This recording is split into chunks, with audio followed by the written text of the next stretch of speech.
Hello, welcome to the Lancet Voice. It's November 2021. I'm Gavin Cleaver.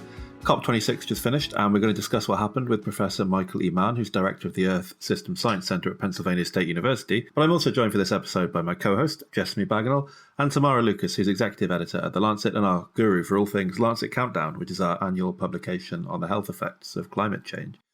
And Tamara, thanks so much for joining me and Jessamy on this one. Countdown was mentioned quite a lot during COP26, wasn't it? It's really nice to see the link between health and climate change becoming so prominent now in the discourse. Thank you, Gavin, and thanks for having me today. Yes, exactly. I think that health and climate change has finally become mainstream after many years of the team behind Lancet Countdown pushing for these connections to be recognised and acknowledged. And I think it really has finally become something that has sunk through to general consciousness. And so COP26 really is the first COP meeting at which health has had significant presence. And the Lancet Countdown report, I'm told, was referenced and cited several times every day at the many talks that go on in the various pavilions. So it really, really has provided a resource at this meeting more so than ever before. Yes, it's exciting to have Michael Mann on the podcast, of course. And you read his most recent book. Tell us a little bit about what we're going to hear. Yeah, I read his book a couple of months ago now and was it was lovely to read it. It ties in a lot with much of the work that's being done on sort of the commercial determinants of health, because although the commercial determinants of health focus on commerce and how it impacts our health, there's also a sort of set of tactics that go along with that, in which industry try to exert power either through instrumentation or structural, having sort of looking at policy agendas, or just discursive in terms of framing the narrative. And Michael Mann's new book, The New Climate Wars, it sort of goes through these various different tactics and says that what we're moving from is denialism, because the evidence for climate change is very clear, to inactivism, which is more about delayism and more about doomism. So saying things like, oh, it's so complex, it's so difficult, how are we ever going to solve the climate crisis? That plays into a narrative of, well, you know, we're just here, fossil fuel industry carrying on. So it was nice because it gives a lot of historical perspective, I think, about the run-up to COP26. And it was great to see his voice so prominent, I think, at COP26. He was everywhere and all over the place. And I think that's an important perspective given his career and the things that he himself has personally experienced in terms of the tactics against climate denial and things like that. Yeah, absolutely. Well, thanks, Jessamy. Thanks, Tamara. Without further ado, let's go straight over to me and Jessamy talking to Professor Michael E. Mann.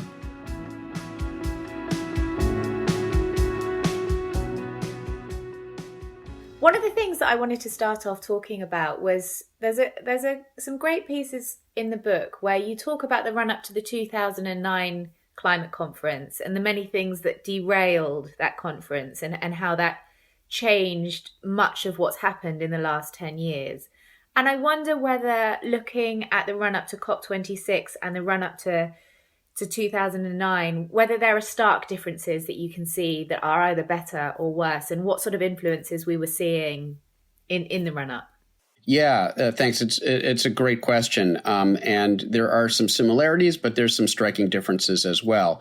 The similarity, the same, bad actors and petrostates, Russia, Saudi Arabia in particular, who sought to really stymie any progress back in COP21, back in 2016, the Paris summit, are still at it. But the methods, the tactics have changed dramatically, and that's really substantially what the new climate war is about. You're going even farther back, the stolen emails of 2009. And back then, the science was still under attack. And that's what the email theft of the University of East Anglia there in the UK, which was at the receiving end of a hack. We think state actors were probably involved. The intent was to stymie progress at the Copenhagen summit of November 2009 by calling into question the basic scientific evidence of human-caused climate change. In by using stolen emails and cherry picking words and phrases and taking them out of context to try to make the scientists look bad, to try to make it sound like scientists were fudging the data, taking words like trick, which is used by scientists and mathematicians to denote a clever way to solving a vexing problem. But you take that out of context, and you can make it seem like, oh, these scientists were trying to pull a trick on the public. And that was the sort of game that they were playing. And it was intended to call the basic science into question as a means of trying to stop any meaningful progress on global climate action at the 2009 Copenhagen summit. Back then, the forces of inaction, I call them the inactivists in the book, really were engaged in a full-on assault on the science. Well, that's just not possible anymore. Now it's 2021. It's more than a decade later, and we're seeing the impacts of climate change play out in real time on our television screens, in our newspaper headlines. And so the forces of inaction, the fossil fuel companies, the various advocacy groups that they fund, the politicians and conservative media outlets that help advocate their agenda, they can't call into question the science anymore because people can plainly see that it's happening. So they've turned to these other tactics, and that's what I call the new climate war. These various other tactics, the aim of which ultimately is the same: to keep us addicted to fossil fuels, to prevent us from moving towards clean, renewable energy. And whether they accomplish that task by calling the science into question or by dividing us, getting advocates fighting with each other, deflecting attention away from the needed policies towards individual behavior, as if it's just about us changing our light bulbs, delay tactics, geoengineering, carbon capture and sequestration, the promise of technological solutions down the road, maybe decades from now, as a way of taking the pressure off of taking action now. Because the reality is that we do have the technology now to decarbonize our economy.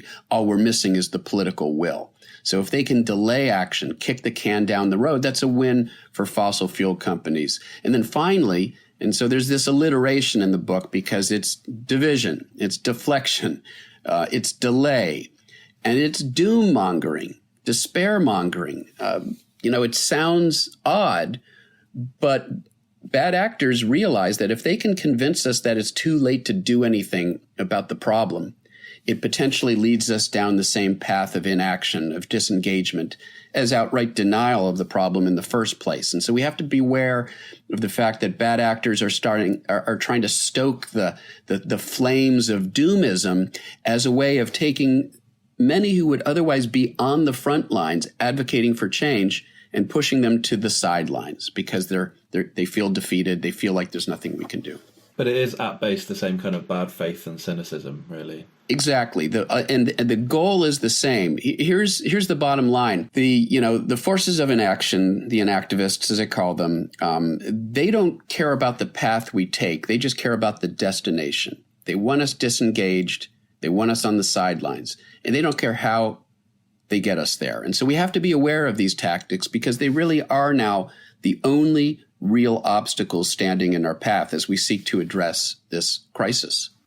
And out of interest, I know that we heard that the fossil fuel industry had the largest delegation at COP26. Did that feel like a very real presence? Were you sort of witness to these things happening in real time? Yeah, I was sort of participating remotely back here from central Pennsylvania, but in the modern world of the internet and Zoom and everything else, it's amazing how much you can sort of participate in events from afar. And so I was spending much of my time following what was going on, talking about it, doing interviews, engaging on this topic. And it's funny that, it was a clever journalist who decided to count up the number of fossil fuel executives and show that it was literally larger than the number of delegates from any one country. So in that sense, it really was the largest delegation.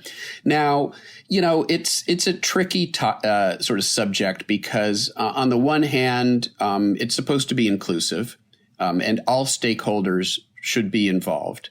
And it's difficult to deny that the fossil fuel industry is a stakeholder. We'd like to think of them as a stakeholder that would participate in good faith.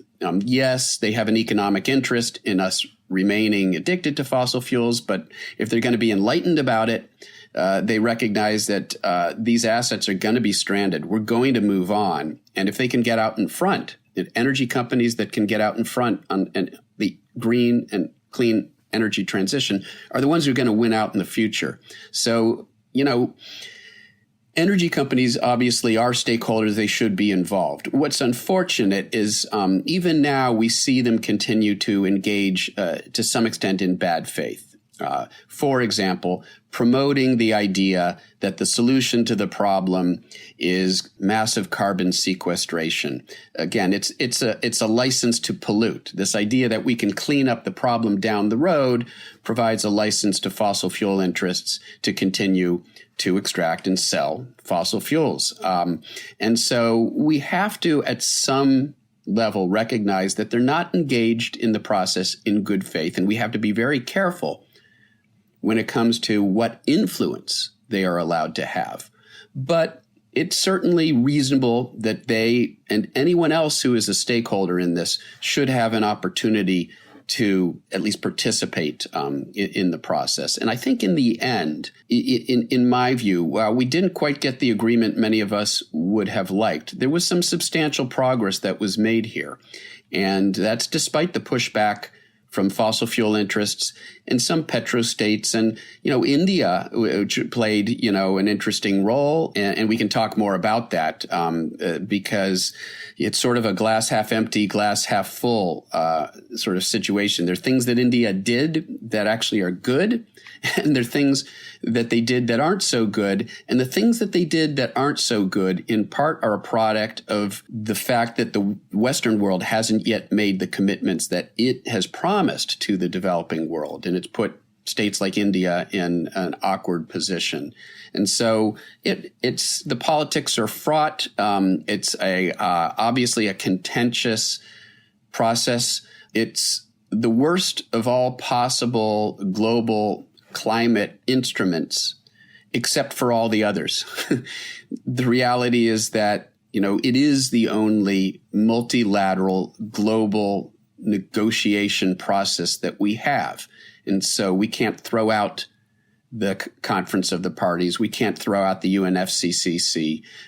We have to try, we have to engage and try to hold, actors and participants accountable. But this is the best process we have. We have to stick with it, and we have to do whatever we can to make it work. I was just going to ask for a bit more detail about the India situation. So, India promised to, for the first time ever, to bring its net emissions to zero. Now, so that's a development. And it turns out it's enough of a development that if you run the numbers, it actually brings the projections now for the first time below 2 degrees Celsius. If everybody keeps the obligations that are now on the table as of COP26, the warming, which was headed towards 4 degrees Celsius at COP21 in Paris 2016, we've brought that down now to 2. That's not good enough. We've got to get it down to 1.5. That's the good India. They made a commitment, but it's pretty late, 2070. And so it's kicking the can pretty far down the road. And it's understandable. Globally, we have to bring our carbon emissions down to net zero by 2050. The industrial countries have to do it sooner.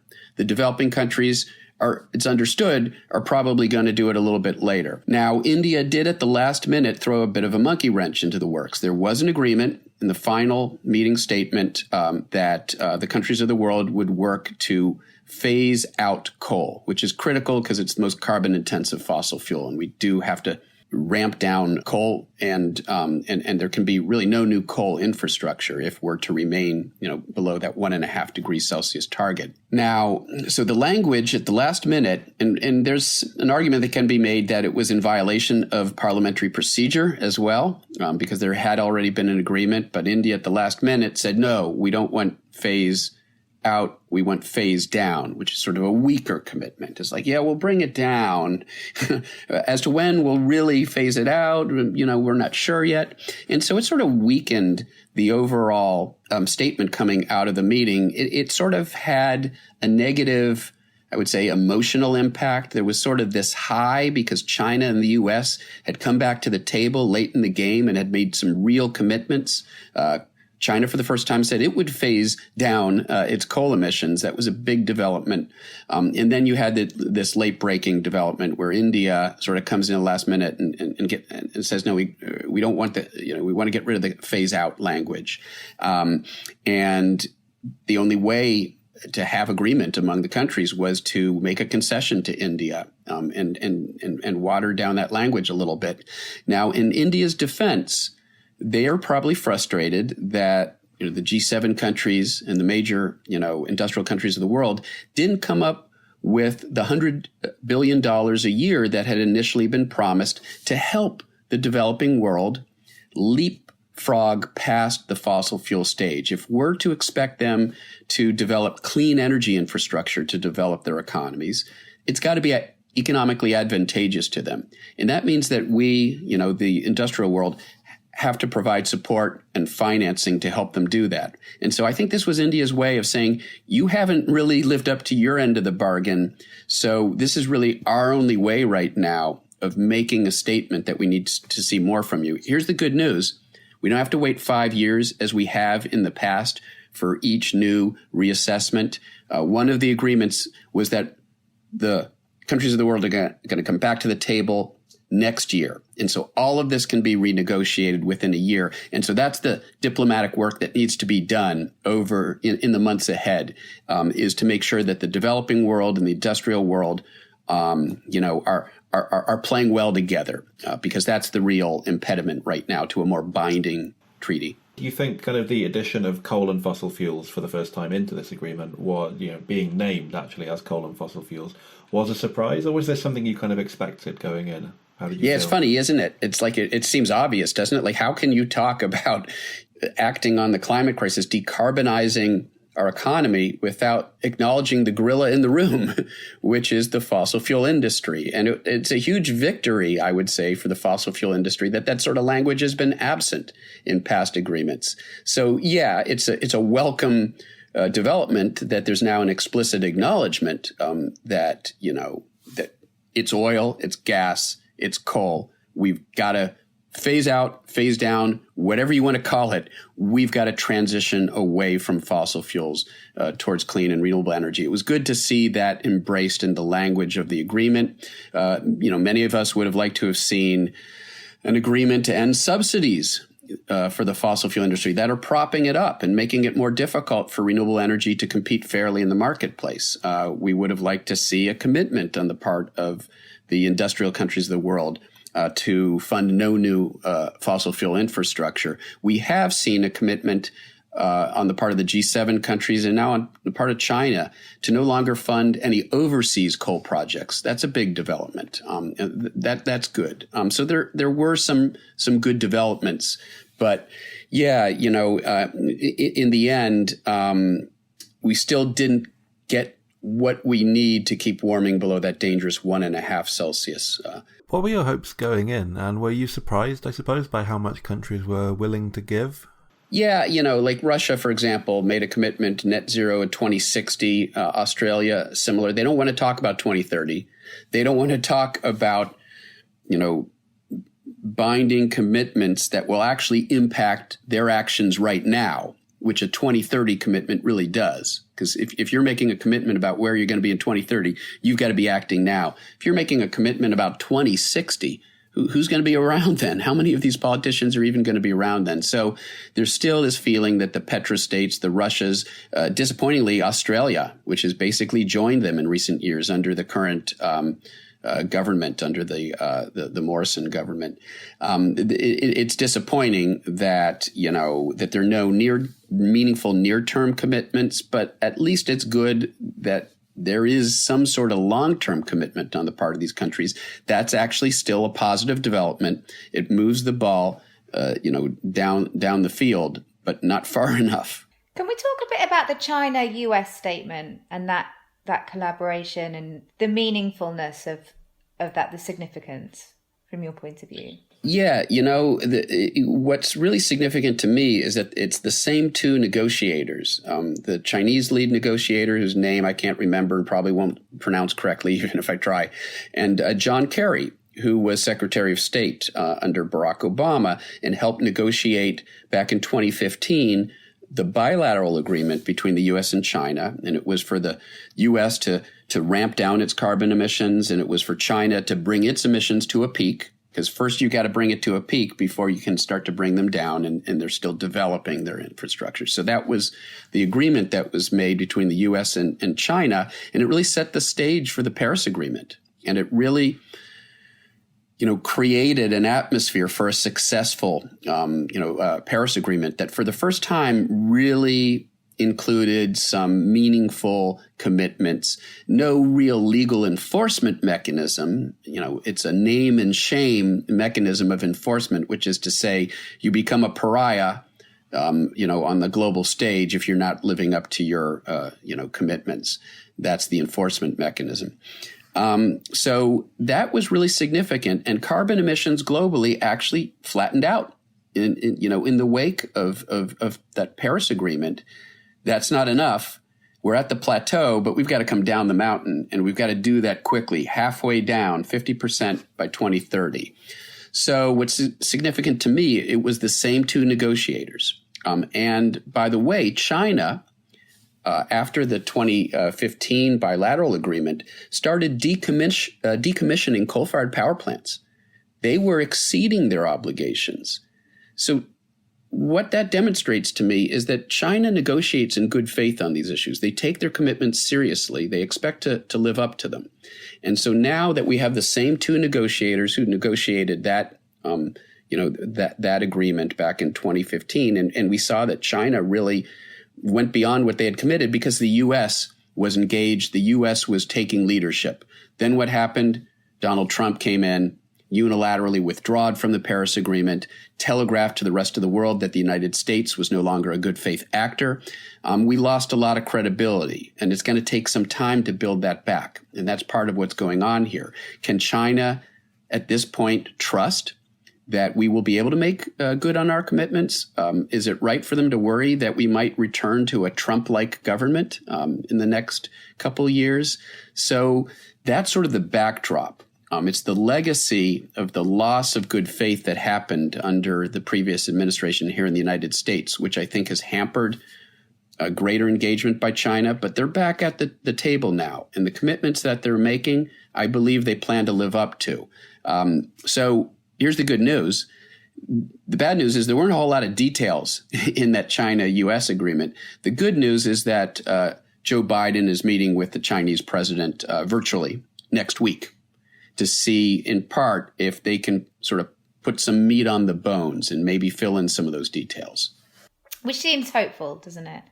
And I just wondered whether we might move a bit to health, because it was one of the first conferences where health played quite a major feature. And having had the career that you've had, the experiences that you've had in terms of framing these issues and the different stakeholders that have been involved, I wondered what you thought of this progression and how it's come about and how it might change some of the narratives.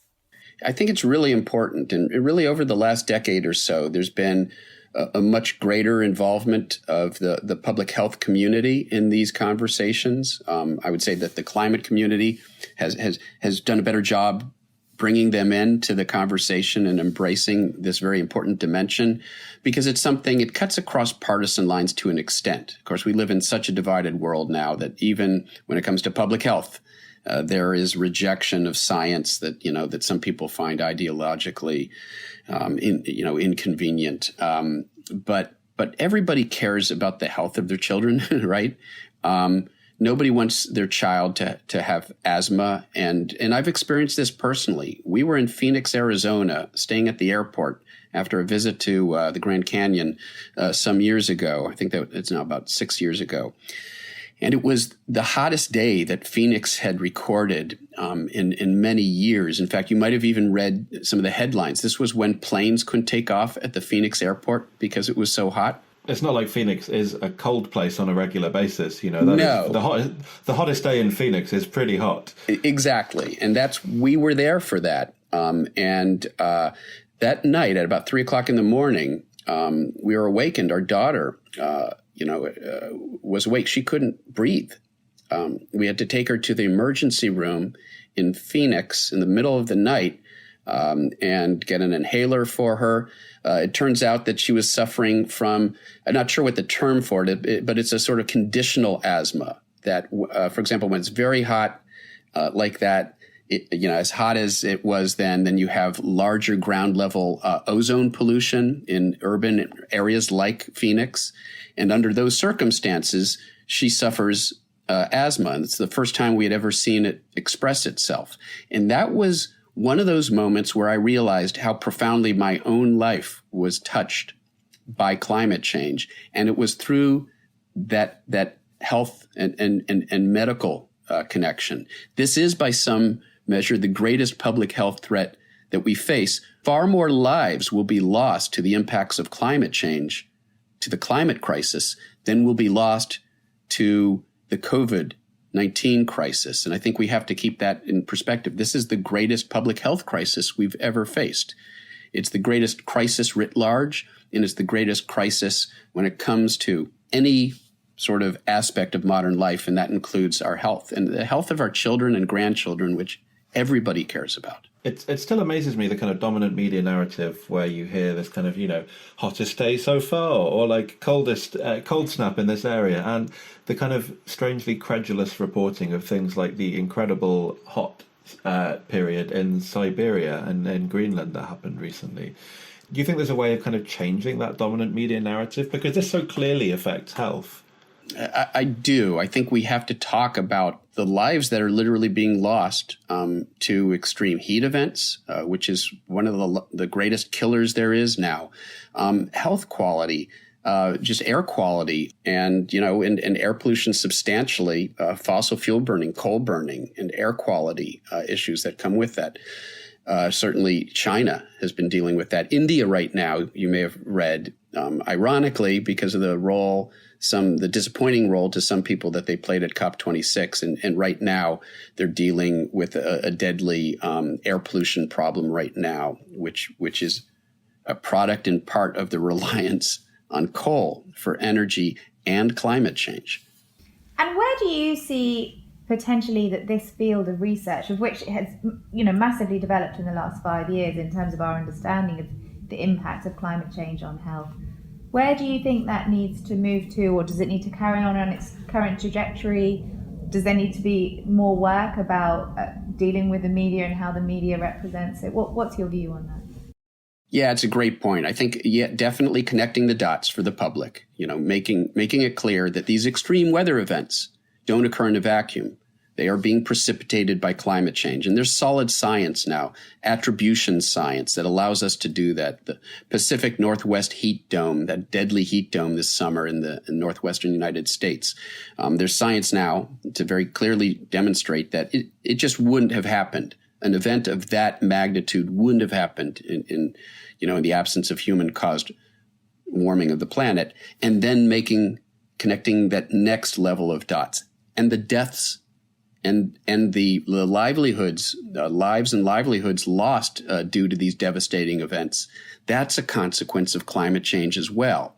And so it's sort of a two-level connecting of the dots. We need the media, first of all, to be connecting the dots between these extreme weather events and climate change, but then they've got to go beyond that. The tragedies that we're seeing play out and the lives lost are a consequence in that sense of climate change. And the media should be treating it that way. And some media outlets and journalists are really good about that. To be perfectly honest, there are some really good journalists on the beat who are providing that framing. But there are many who have a huge platform and aren't. And we need to bring them along as well. I feel like you're an eternal optimist. I feel from the things that I've read that you've written and all the rest of it. And so having now finished COP26, I get the impression you're hopeful. You feel that next year people are going to come back, we can carry on the work, and there's still hope that 1.5 degrees is a possibility. No, we're going to fry the planet. There's just no question. It's just I can only keep up the facade for so long. You've broken it down here. This is a final straw. No, I am an optimist. I guess I would say I am a stubborn optimist is the term we're using these days. I'm committed to the notion that as long as the only obstacles are political and not physical or technological, we still have a fighting chance. And it would be so wrong for us to not be fighting the good fight when it's still possible to prevail. And so it really is only politics right now that stand in our way. And I remain ever optimistic that we can overcome those political obstacles, in particular because of what's happening among the youth of our planet right now. And the fact that there were 40,000 strong children marching in the streets of Glasgow to create awareness, to speak truth to power, to put pressure on those politicians who are negotiating in those conference rooms. And it did. It brought a lot of pressure.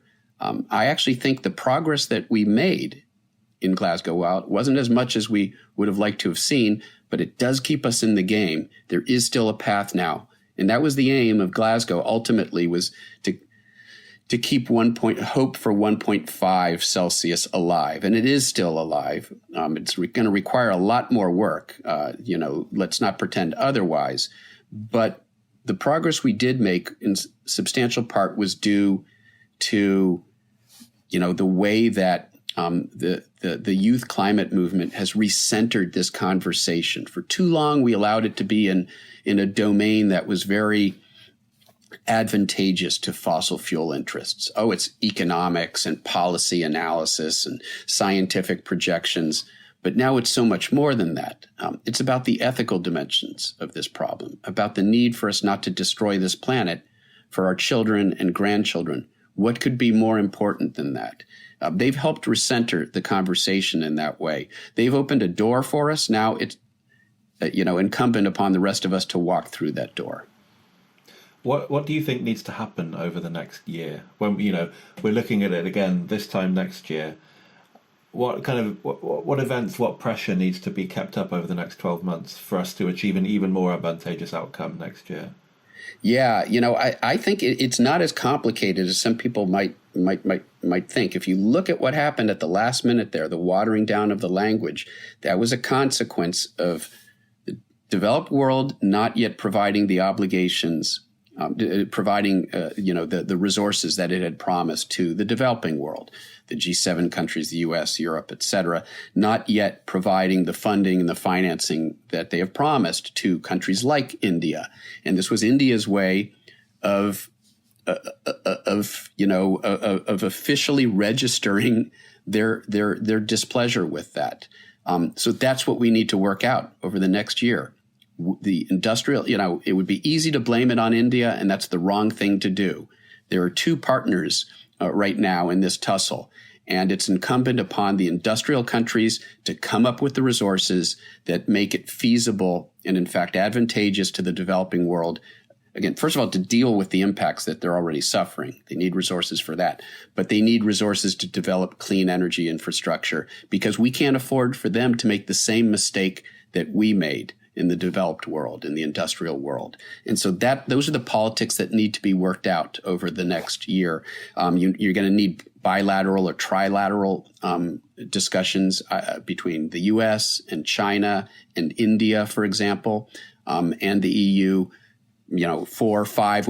We need to be working at this from all angles so that a year later, we've done the advanced work necessary to now get the parties together with a more stringent commitment. I think we can get India and China to sign on to a coal phase out with teeth in it. But that's going to require effort on our part.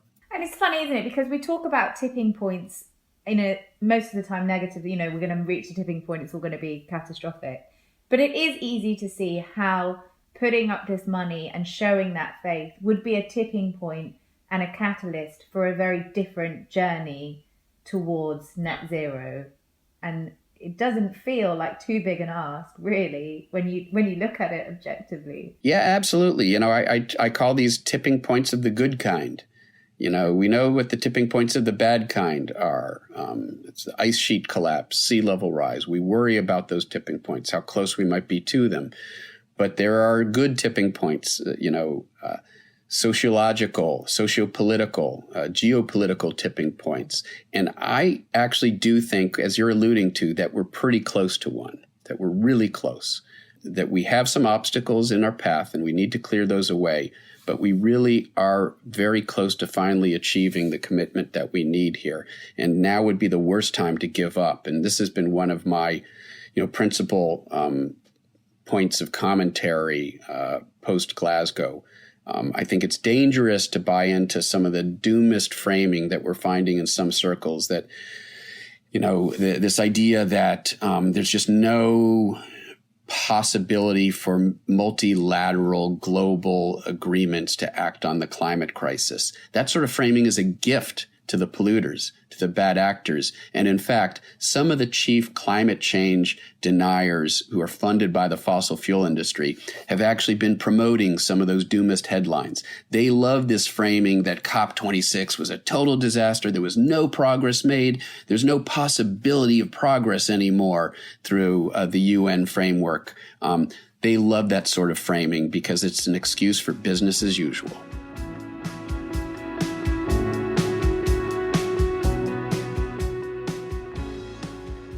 Thanks to Professor Michael E. Mann there, whose current book, The New Climate Wars, on many of the topics that we've just discussed, is out now. I'm joined again by Jessamy and Tamara, and perhaps we could talk a bit more in depth about the Lancet Countdown on Health and Climate Change, which, as we mentioned, is our annual report on the effects that climate change has on health.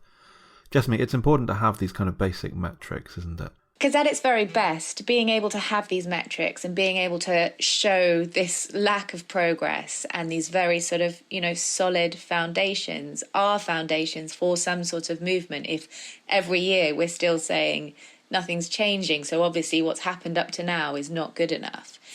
Do you feel that with health being more prominent at COP26, with people referencing it more, that maybe there's a tipping point or some, that might build on, or have you been through this before and like, no, this is not the case?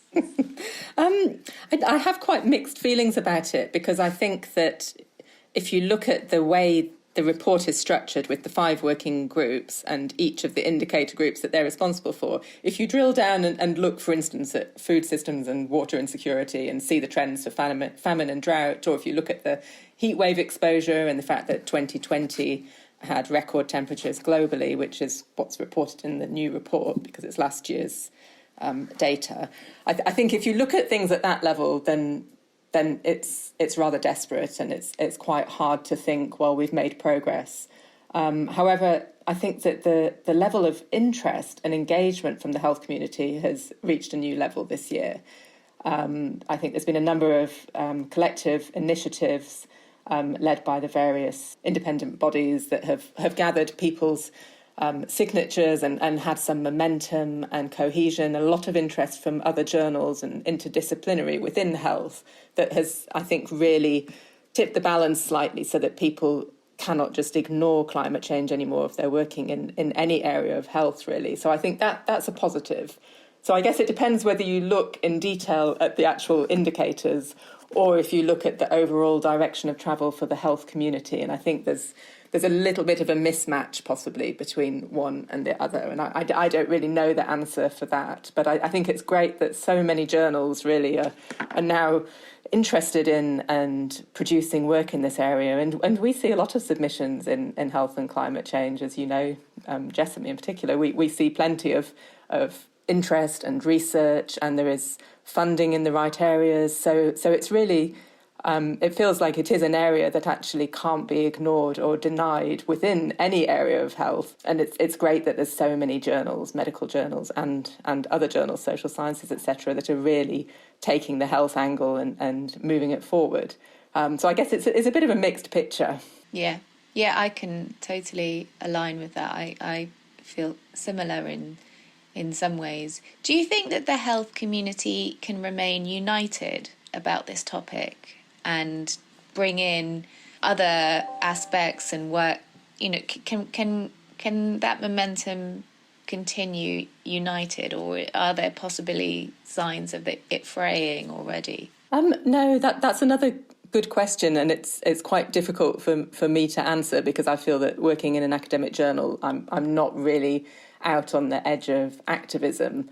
However, I can't see any reason that would prevent the community from continuing to be cohesive and from having momentum. And I think that the number of journals that are now involved in this area, I'm thinking in particular of the UK Health Alliance on Climate Change, and the 200 journals that they mobilised to collectively write an editorial that we put our name to as well. Richard Horton was one of the lead authors on that editorial that was published in September.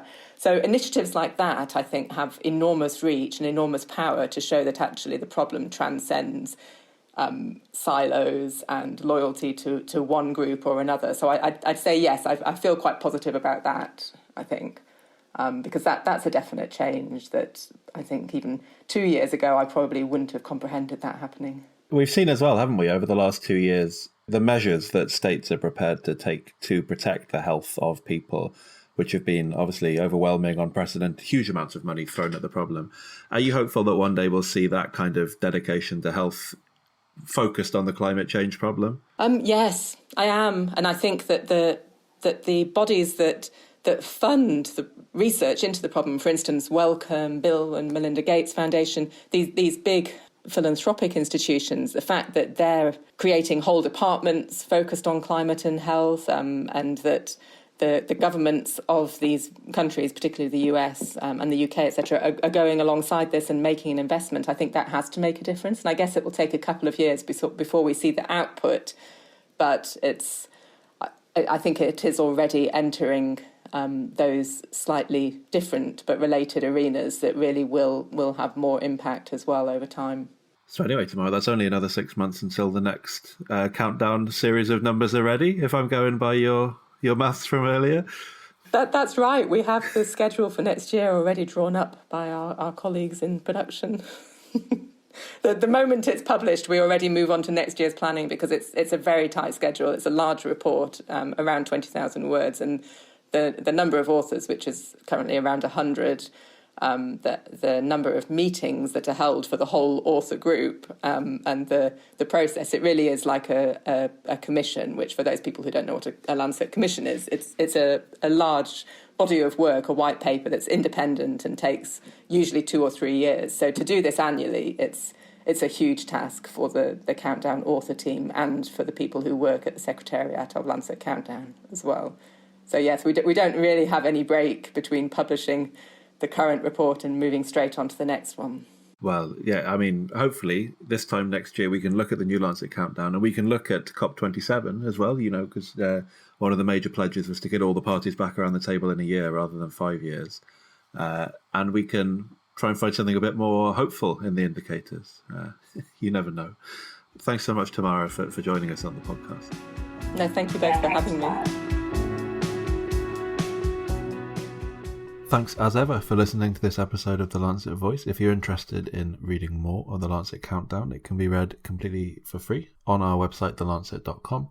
And if you're somehow not already subscribed to the Lancet Voice, then you should be able to find us on the platform of your choosing. Thanks so much for listening, and we'll see you again soon.